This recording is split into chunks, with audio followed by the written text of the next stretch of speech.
Committee Jamshoro में हिकिड़ो तव्हां जे रस्ते ते विस पे मूं इहो चयो त तव्हां असांजे मुखालफ़िन खे कसम भराए पुछो त कॾहिं हितां तव्हांजो गुज़र थियो आहे। सभिनी चयो त उते कॾहिं आया ई कोन्हे, न कॾहिं उहो अचण जो सोचींदा उते।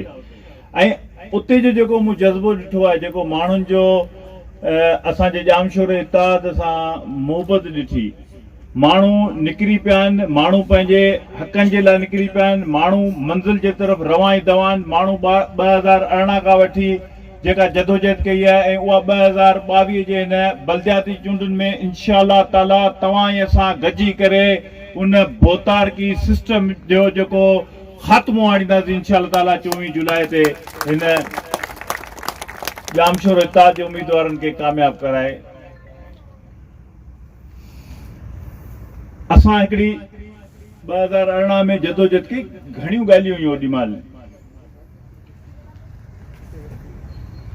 उन महिल इहो हुयो त छा ही इलेक्शन में इलेक्शन करे सघनि था। 2018 में घणा प्रोपेगेंडा कया विया ऐं 2018 में जेका रिज़ल्ट आई, रिज़ल्ट खां पोइ असां त हुआसीं जेके उम्मीदवार उते बीठल हुआसीं, पर जेके माण्हू सॼी सिंध जे माण्हुनि जी अखि हुई उते जामशोरे जे इलेक्शनुनि ते।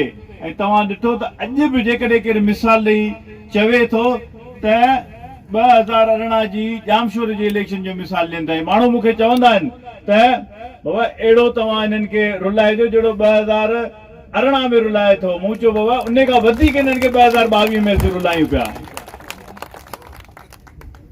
हींअर तव्हां ॾिसो अॻे जी सियासत हिन वक़्त जी सियासत में केॾो फ़र्क़ु आहे। अॻे माण्हू मिलण लाइ आता हूंदा हुआ, सिफ़ारिशूं कराईंदा हुआ त अचो त असांखे टाइम मिली वञे मिलण जो, कंहिं प्रोग्राम जो, ऐं माण्हू चवराए नेठ वरी वोट बि ॾेई वेंदा हुआ, पर उन्हनि जो को बि उन्हनि जी न मुलाक़ात थींदी हुई, न वरी माण्हुनि जी का दादरसी थींदी हुई। अॼु तव्हांखे यकीन सां इहा ॻाल्हि आउं ॿुधायां पियो त माण्हुनि खे फ़ोन करे चवनि था त भाउ तव्हां घणा ॾींहं थिया ॾिसण में कोन आयो किथे 2 मिंट मिली था वञो। ही सियासत में तब्दीली आहे। हाणे माण्हुनि जे वोट जी अहमियत थी आहे, हाणे माण्हुनि जे वोट जी ॻणप थी आहे, माण्हुनि जी ॻणप थी आहे। पर यादि रखो ही दुश्मन साॻियो आहे जेको 35 सालनि खां तव्हांजे ऐं असांजे ख़िलाफ़ साज़िशूं कंदो रहियो आहे, जेको हिन वक़्त बि तव्हां जेकॾहिं ॿुधंदो त सभिनी खां वधीक अवाम जो ॾुख हू ज़ाहिर कंदा, हू अखियुनि में ॻोड़ा आणी करे माण्हुनि जूं ॻाल्हियूं कंदा। पर इन्हनि हथकंडनि खां अवाम बख़ूबी वाक़िफ़ आहे, छो जो हुननि खे इहा ख़बर आहे त उन ई सिस्टम जो हिकिड़ो ठेकेदारी टोलो हींअर वरी निकितो आहे, जंहिं वटि ही म्यूनिसिपल कमेटियूं बि ठेके में ॾिनल आहिनि, टाउन कमेटियूं, यूनियन काउंसिलूं बि ठेके में ॾिनल आहिनि, ऐं शायदि सम्झनि था त हिन भेरे बि हू अवाम जा वोट खसे वठंदा। अवाम पंहिंजे वोट खसण कतई न ॾींदो, पंहिंजे वोट जी हिफ़ाज़त कंदो। इंशाअल्लाह ताला तव्हांखे इबरतनाक शिकस्त ॾींदो।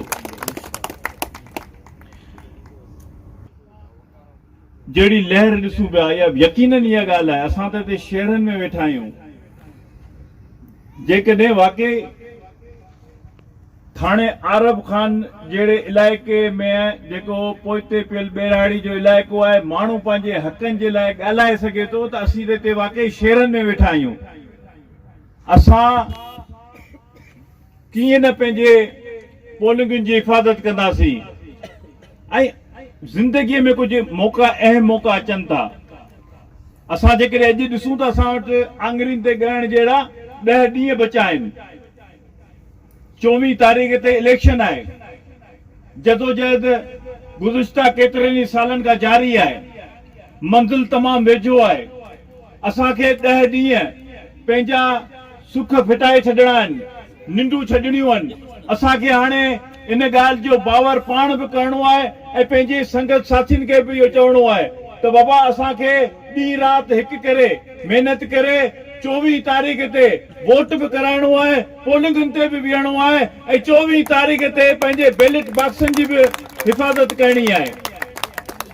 ही तव्हां मौक़ो आहे। ही 24 तारीख़ वारो वोट तव्हांखे हिन ग़ुलामीअ मां त आज़ाद ॾियारींदो, पर आउं तव्हांखे इहो ॿुधायां त तव्हां जूं ईंदड़ नस्लूं बि तव्हांजा शुक्रगुज़ार रहंदियूं जो तव्हां 24 तारीख़ ते दुरुस्त इंतख़ाब कयो।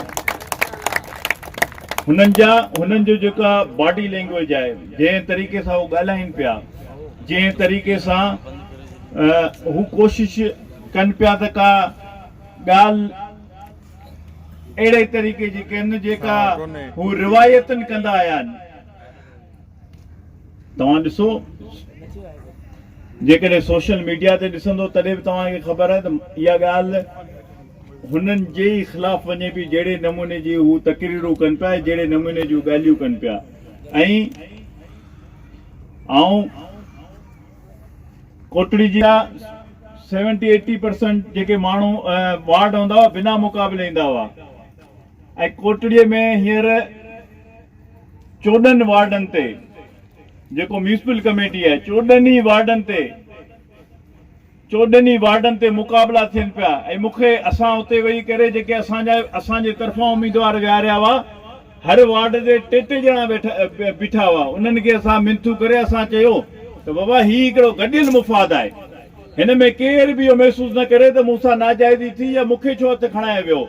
ऐं असां जिन माण्हुनि खे विहारियो, अॼु अल्हम्दुलिल्लाह उहे माण्हू मिली जुली करे, ऐं आउं तव्हांखे बि इहो चवंदुसि त पंहिंजे पाण में का बि कमी पेशी न आहे रखणी। हिकिड़ो गॾियल मुफ़ाद आहे, पंहिंजा मुफ़ाद विसारे करे उन गॾियल मुफ़ाद लाइ गॾु थी करे असांखे महिनत करणी आहे। ही पोलिंगूं खटणियूं आहिनि, ही यूनियन काउंसिलूं खटणियूं आहिनि। ऐं सुबुह जो बि इहा ॻाल्हि मूं कई पई त डब्बूअ जी यूनियन काउंसिल में हुननि हिकिड़े ई हंधा 3 माण्हुनि खे बीहारे छॾियो आहे। हाणे डब्बू यूनियन काउंसिल में वॾो हिकिड़ो एरिया अचे थो जेको पंहिंजो LMC जो अचे थो, उन्हनि जा वोट ओतिरा ई आहिनि जेतिरा हुन पासे जा आहिनि। साबित छा थो थिए त वाकई हुननि वटि उम्मीदवार आहिनि ई कोन। हू सिर्फ़ु ऐं सिर्फ़ु हींअर आसिरे में न, उहो आसिरो जेको माण्हुनि मां त लाहियो वेठा आहिनि, ऐं बाक़ी जेको आहे इंशाअल्लाह ताला असीं उन्हनि खे 24 तारीख़ ते उन्हनि जूं इहे ॻाल्हियूं बि ग़लति साबित करे ॾेखारींदासीं। तव्हांजी वॾी महिरबानी। तव्हांखे